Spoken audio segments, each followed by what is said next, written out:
Halo, selamat pagi anak-anak semua.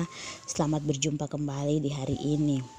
Anak-anak, semoga anak-anak tidak bosan-bosan ya. Kita belajar dari rumah terus.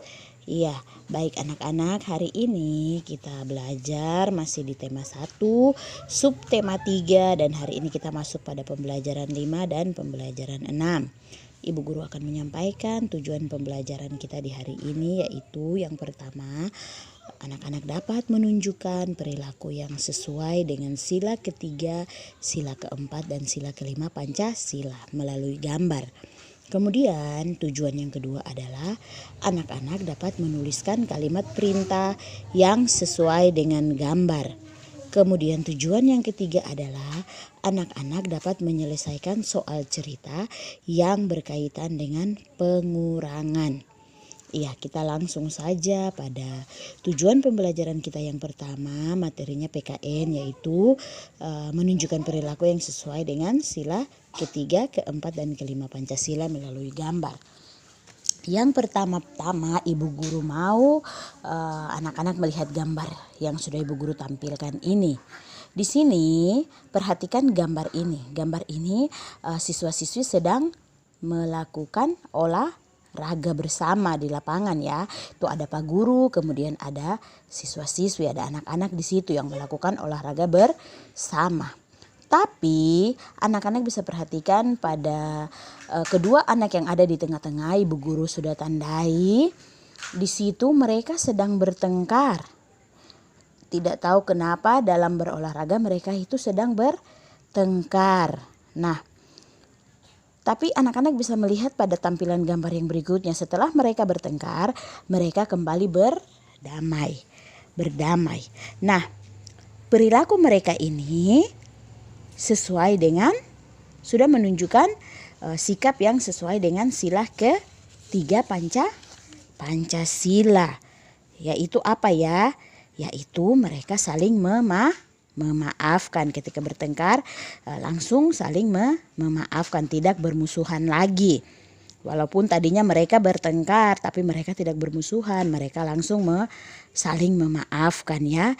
Jadi itulah contoh sikap yang menunjukkan perilaku yang sesuai dengan sila ketiga, saling memaafkan, kemudian menjaga persatuan dan kesatuan. Lalu yang berikutnya anak-anak bisa lihat, itulah tadi gambar yang tadi itu menunjukkan perilaku yang sesuai dengan sila ketiga. Kemudian gambar yang berikutnya di sini. Nah, di sini anak-anak sedang melakukan diskusi. Mereka sedang melakukan diskusi untuk menentukan lagu-lagu wajib nasional yang akan mereka menyanyikan nanti pada saat upacara. Diskusi itu sama dengan musyawarah. Anak-anak pasti sudah pernah mendengar kata musyawarah. Diskusi atau musyawarah itu adalah contoh sikap yang menunjukkan perilaku yang sesuai dengan sila keempat Pancasila. Ibu Guru harap anak-anak sudah ingat ya, karena materi lalu juga kita sudah membahasnya. Jadi di sini yang namanya diskusi atau musyawarah itu contoh perilaku yang sesuai dengan sila keempat Pancasila. Gambarnya itu tuh. Kemudian gambar yang berikutnya anak-anak bisa lihat bersama-sama. Di sini gambarnya anak-anak sedang membersihkan halaman sekolah mereka. Di situ ada yang menyapu, ada yang membuang sampah, ada yang lap kaca, ada yang cat dinding sekolah, ada yang gunting-gunting bunga. Mereka bekerja sama. Mereka contoh gambar ini sudah menunjukkan pengamalan sila kelima Pancasila. Apa itu pengamalan sila kelima Pancasila? Contoh yang mereka lakukan ini, bekerja sama ini, apa ya? Itu melakukan, menunjukkan yang mereka lakukan ini sudah menunjukkan perilaku yang sesuai sila kelima Pancasila, yaitu membagi tugas secara adil. Mereka sudah membagi tugas secara adil. Ada yang sapu, ada yang angkat sampah, ada yang lap kaca, dan lain sebagainya. Jadi perilaku mereka itu sesuai dengan sila 5 Pancasila. Jadi anak-anak bisa membedakan ya. Anak-anak bisa membedakan manakah contoh gambar yang menunjukkan sila ketiga, manakah contoh gambar yang menunjukkan sila keempat, dan manakah contoh gambar yang menunjukkan sila ke-5 Pancasila. Oke, sampai di sini kita akan melanjutkan lagi pada tujuan pembelajaran kita yang berikutnya di materi bahasa Indonesia. Di sini juga anak-anak bisa melihat gambar yang ada ini. Gambar ini pasti anak-anak sudah tahu ini menggambarkan apa? Ruangan kelas yang kotor. Anak-anak bisa perhatikan. Nah, ruangan kelas yang kotor. Jika kelasnya kotor, apa yang harus kita lakukan? Jika kita mau belajar tapi kelasnya kotor, berarti apa yang harus kita lakukan? Kita harus membersihkannya. Di sini ibu guru mau mengajak anak-anak untuk membuat kalimat perintah yang sesuai dengan gambar. Kalau sesuai dengan gambar berarti gambar ini adalah gambar ruang kelas yang kotor.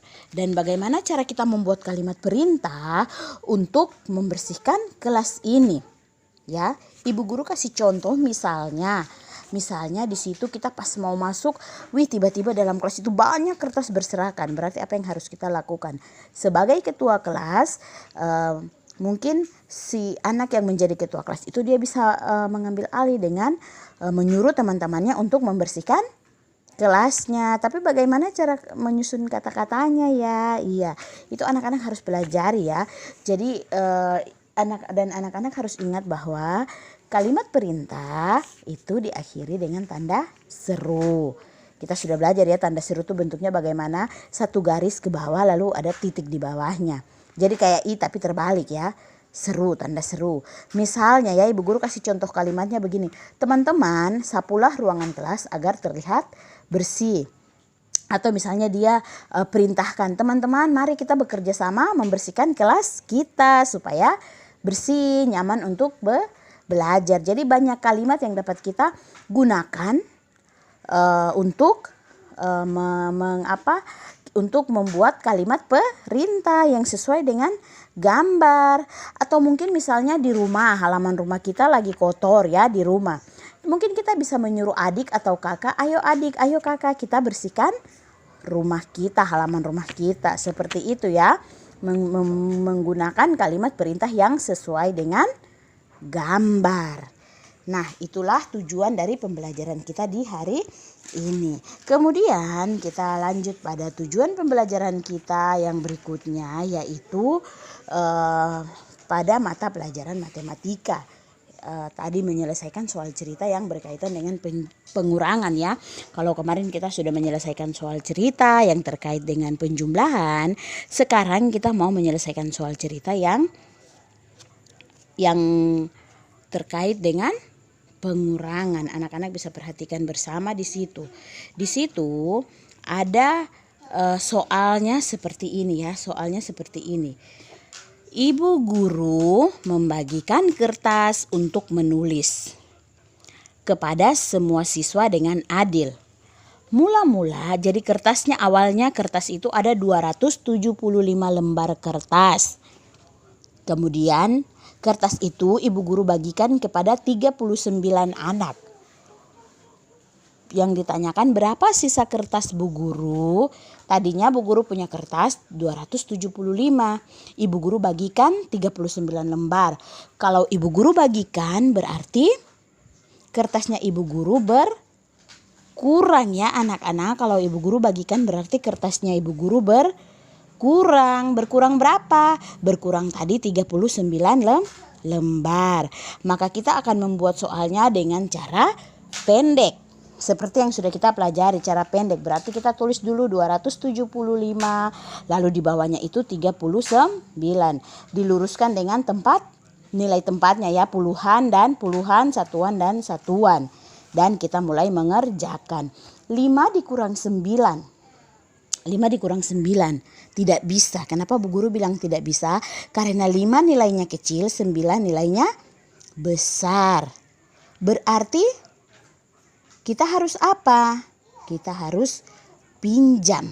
Anak-anak kita harus pinjam ya. Kita pinjamnya dari mana? Kita pinjamnya dari angka 7. dari angka 7. Maka kita bawa 1 dari angka 7 ditambah dengan 5 jadinya 15.